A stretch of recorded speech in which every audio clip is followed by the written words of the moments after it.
MEF 20, the Mind Energy Factory Conclusion.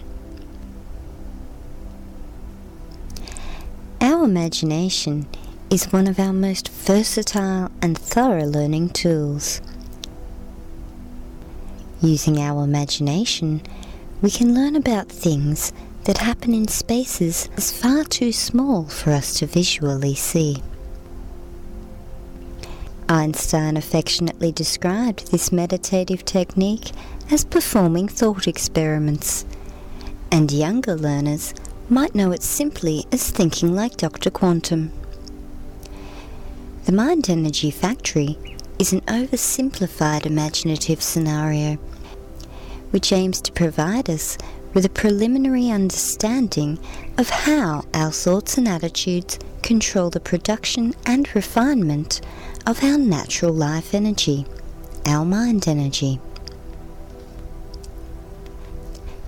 Sensitive biofeedback technology can be invaluable at the beginning of our self-teaching because it can help us to know for certain the difference between our mind when we're getting it right and the thoughts and attitudes when our mind energy is unstable and only perceiving our individual opinions and memories. As we learn the subtle differences between our separate individual minds, our single minds of self, and our synchronized balanced mind, which is able to include the energy of our eternal mind, our soul, we also learn to achieve this state with less and less effort and less self-checking. When all of our single minds, chakras, work together to always maintain at least some level of technical connection to our fifth dimensional self, our I Am presence, life as we know it begins to become a great deal easier.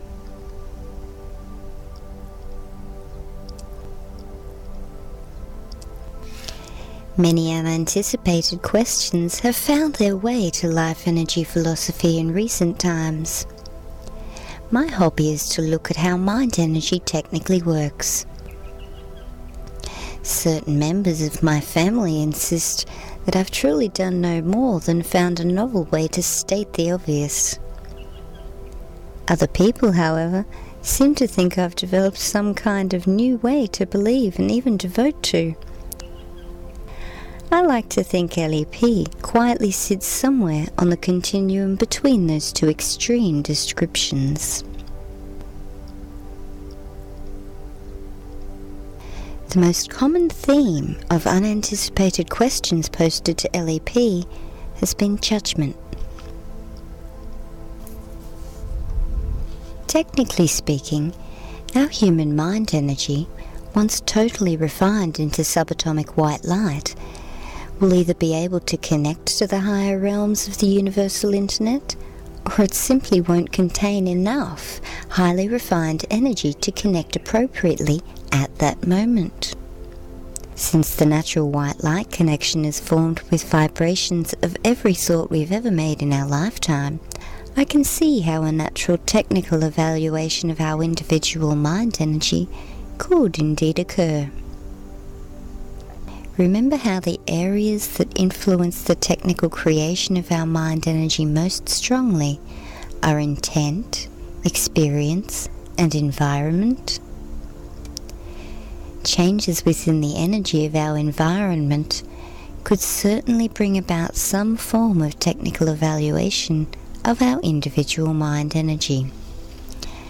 I, of course, have absolutely no clue as to how, when, or where this shift in environmental energy might occur, but I am certain that it is a good idea to teach ourselves to monitor and indeed to influence our total mind energy every moment, so we can then learn to most easily adjust our minds to any unforeseen changes. Practice makes perfect. Once all our individual human mind energy together becomes technically able to maintain a strong, reliable connection to the subatomic energies of the universal internet, Our human mass consciousness can only naturally evolve into something new and better. The other unanticipated popular theme of questions to LEP has been fear. Technically speaking, the life energy dynamics of fear spin so slowly that they will inevitably miss connecting with, energizing, every nervous system cell in their path. Life energy failing to connect with some of the nervous system cells at all is the situation that will technically cause the particularly unpleasant fear response to be invoked in our human bodies. When our mind energy contains a live life energy dynamic of fear, there is indeed no technical way at that time to connect our immediate consciousness to the fifth dimensional universal internet. Traditional advice of facing your fears, and in doing so alleviating them permanently, is the best real advice we've found for dealing with the currently extensive disease of fear. Spirituality in its many forms has always taught us that it isn't what you think that makes the difference to the energy of our spirit. It is instead how you think it that counts. Life energy philosophy shows us that many tried and true spiritual ideas will justly help us to technically create mind energy that successfully aligns and integrates with all the natural energies from not only our immediate environment, but also the natural energies of our entire planet, and indeed the wider universe. Develop your own quiet life energy philosophy by beginning with teaching yourself to meditate and experience the vast range of thoughts and attitudes that our natural mind energy can refine. Once all the windows in your mind energy factory know how to open, you'll then become simply able to ensure that your own mind energy can always easily resonate with the unified oneness energy of all our minds together.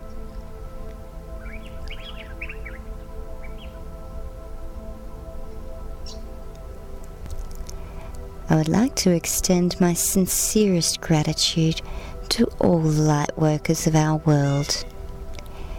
So much of life energy philosophy simply could not have happened without your diligent and consistent efforts. Thank you. Good luck with the evolution of your own mind energy. I look forward every day to the wonderful world we can all create when we come together. Namaste, and thank you for listening.